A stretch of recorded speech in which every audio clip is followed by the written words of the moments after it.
Vladimir Putin खास दोस्तों के लिए किसी फरिश्ते से कम नहीं, वहीं दुश्मनों के लिए वो सबसे बड़ा तिलिस्म है। पुतिन के दुश्मनों के लिए उनकी पूरी दुनिया ही अबूझ है, चाहे उनकी गाड़ी और सेनेट हो, उनका प्लेन इल्यूजन IL-96 300 PU हो, या फिर उनके इर्द गिर्द दिखने वाला ब्रीफकेस, सबके अपने तिलिस्म हैं। पुतिन का चलना हो, देखने का अंदाज हो, बैठने की अदाएं हो, या सिर्फ आंखों की पुतलियों का घूमना ही कई बार बड़े सिग्नल देते हैं। मगर पुतिन को सबसे असरदार बनाते हैं उनके फैसले, उनके दुश्मनों की भीड़, उनके सख्त रुख। पुतिन जो ठान लेते हैं वो करके दिखाते हैं। पुतिन जैसी दुश्मनी निभाते हैं, वैसी ही दोस्ती के लिए किसी भी हद को पार कर जाते हैं। 5 फीट 7 इंच की साधारण कदकाठी, 70 से 75 किलो वजनी लीडर, जिनका स्किन टोन यूरोपीय लोगों की तरह पीला दिखता है, जिनके बालों पर उम्र के हिसाब से सफेदी चढ़ी हो, उस नीली आंखों वाले लीडर से दुनिया के कई मुल्क खौफ क्यों खाते हैं?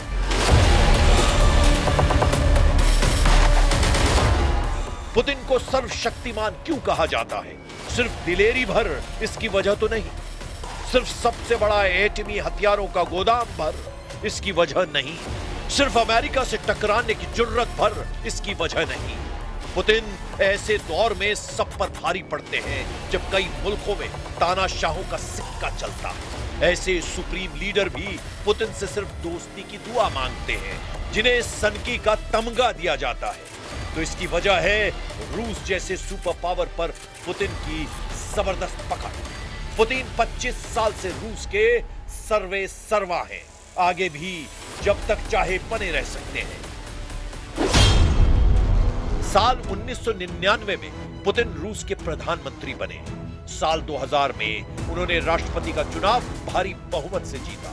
इसके बाद उन्होंने 2 बार 4-4 साल के कार्यकाल पूरे किए। फिर नियमों के चलते उन्होंने दिमित्री मेदवेदेव को राष्ट्रपति का चुनाव जितवाया। उन 4 सालों में पुतिन ने प्रधानमंत्री पद संभाला। फिर 2012 में पुतिन ने सत्ता में एक बार फिर वापसी की और अब साल 2036 तक अपने पद पर बने रह सकते हैं।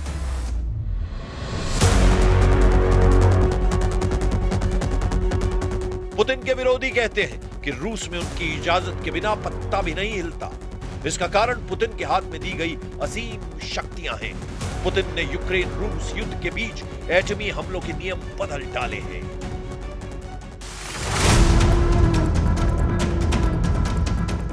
यानी रूस से एटमी खतरा सिर्फ यूक्रेन भर को नहीं, उन देशों को भी है जिन्होंने यूक्रेन का युद्ध में साथ दिया है, जिन्होंने यूक्रेन को हथियार दिए हैं, जिन्होंने यूक्रेन की किसी भी तरह मदद की है। उन्हें पुतिन का परमाणु क्रोध झेलना पड़ सकता है। सबसे खतरनाक बात यह है कि अगर पुतिन ने न्यूक्लियर हमले का मूड बना लिया तो उन्हें रोकने का अधिकार भी किसी के पास नहीं है।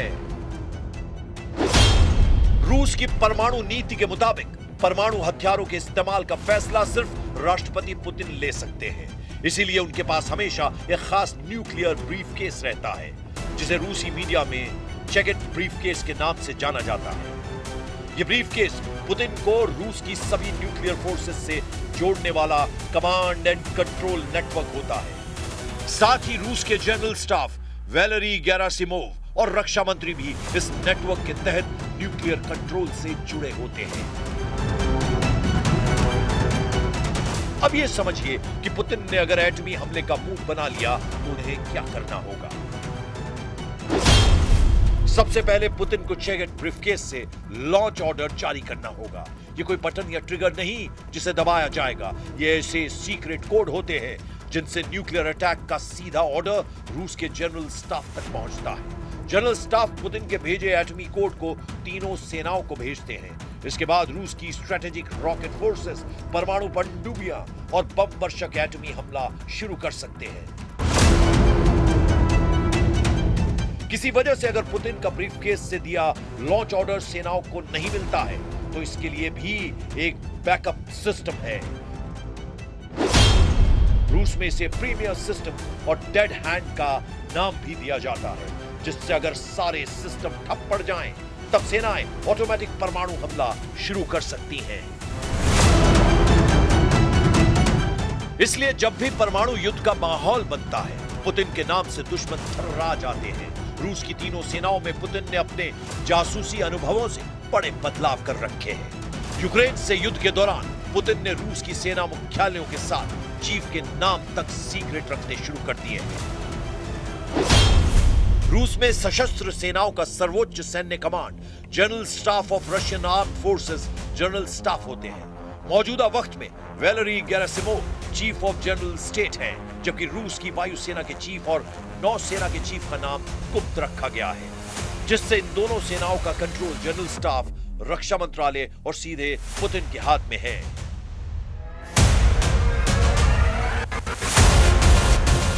रूस की सेनाओं के जनरलों के नाम सीक्रेट रखने के साथ ही उनके रैंक और तैनाती में लगातार बदलाव किए जाते हैं।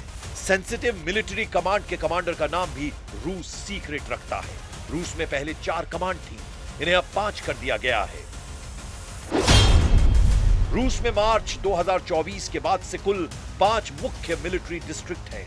पहला मॉस्को मिलिट्री डिस्ट्रिक्ट सेना मुख्यालय है, जहां से क्रेमलिन और राजधानी क्षेत्र की सुरक्षा की जाती है। मई 2024 से मॉस्को मिलिट्री के कमांडर जनरल सर्गेई कुज़वलेव है। दूसरा लेनिनग्राद मिलिट्री डिस्ट्रिक्ट, जहां से उत्तर पश्चिमी रूस यानी सेंट पीटर्सबर्ग, बाल्टिक क्षेत्र, आर्कटिक क्षेत्र की सिक्योरिटी की जाती है। अभी लेनिनग्राद के कमांडर येवगेनी निकिफोरोव है। रूस का तीसरा सेंट्रल मिलिट्री डिस्ट्रिक्ट है। इसमें उराल वोल्गा उत्तरी साइबेरिया का इलाका आता है, जिसकी कमान जनरल एंड्री मार्डविचव के पास थी। रूस का चौथा दक्षिणी मिलिट्री डिस्ट्रिक्ट है, जिसका जिम्मा दक्षिणी रूस, काला सागर, नॉर्थ काकेशस और यूक्रेन से विवादित हिस्से की सुरक्षा है। 2024 से यहां के कमांडर का नाम उजागर नहीं किया गया है। रूस का 5वां पूर्वी मिलिट्री डिस्ट्रिक्ट है, जहां से प्रशांत महासागर और साइबेरिया की सिक्योरिटी की जाती है। इसके कमांडर जनरल एंड्री इवानिएव है।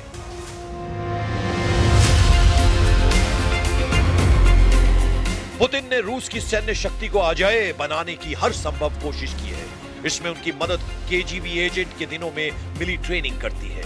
पुतिन सोवियत संघ की खुफिया एजेंसी केजीबी के जाबाज एजेंट रह चुके हैं। पूर्वी जर्मनी के ड्रेसडन में पुतिन ने कई साल तक अंडरग्राउंड रहकर मिशन अंजाम दिए। सोवियत यूनियन के इसी सुपर स्पाई ने जब सत्ता संभाली तो दुश्मन देशों से एक एक कर हिसाब लेना शुरू किया। पुतिन ने सोवियत संघ विघटन के बाद एक बिखराव का खतरा झेल रहे रूस को एकजुट करने के लिए 89 राज्यों का विलय करके 7 संघीय प्रांत बनाए।